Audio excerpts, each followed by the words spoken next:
Playing a shot on or close to the cushion is very difficult. In this video, I'm going to give you some tips that should hopefully help you to become more consistent when playing close to the rail.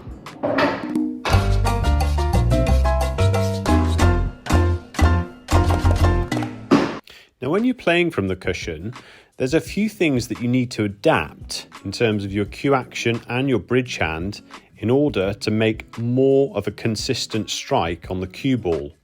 Here I'm explaining it better. Now, with a normal cueing shot, when the white ball is in the table, you're always told to keep your cueing as horizontal as you possibly can, just like this. However, when you're cueing from the cushion, this becomes problematic, and you have a tendency, if you keep your cueing horizontal, to flick over the ball, miscue.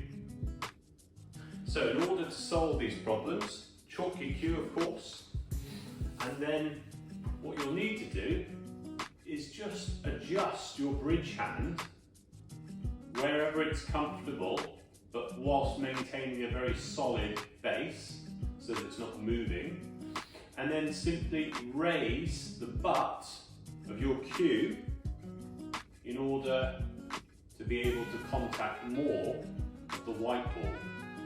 The other thing you can do is just bring this hand in a little bit, because most players, again beginners or people learning the game, they'll try and keep the same cue action as they have when they're playing in and around or inside the table. They'll try and keep the same cue action that they would have normally when not playing from the cushion. And the problem that this has is that you've got less control than you have if you just move your back arm in a bit. It becomes much more comfortable and you're able to get the shot.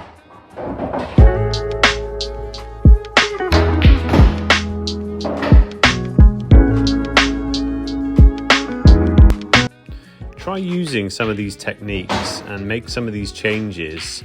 Set up some practice routines like these and just try cueing off of the cushion, because ultimately no matter what you do, you're going to have to put in a lot of practice to improve, and by getting accustomed to playing shots from the cushion is the quickest way in which you can feel more comfortable and improve your game.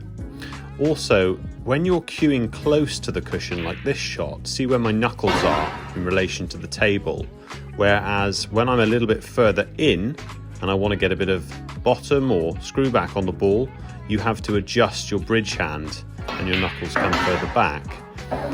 The same thing can be said when you're further in again, but you haven't got enough room to get your hand onto the table. You can use what's called the loop bridge, which is quite a common technique for most professionals. Here you can see I'm a little bit too close to where I want to be, and I'm too far away from the cue ball in this position. So the loop bridge comes in very handy for two reasons. One, I'm the perfect distance between the cue ball and my hand, and secondly, I can get to the bottom, top and center of the cue ball. Here you can see that I could try and use the loop bridge for this shot, but for me it feels a little bit awkward. So it's a preference. I prefer to cue up like this with my hand on and off the table. You can see a bit of it's on the bed, a little bit on the cushion, but it really is whatever feels natural to you. As long as everything stays stable and still, and you can complete the shot in a smooth fashion. This really is something that you're going to need to practice. So I hope this video has been helpful, and practice your shots when cueing from the cushion. Use these tips that I've mentioned, and good luck.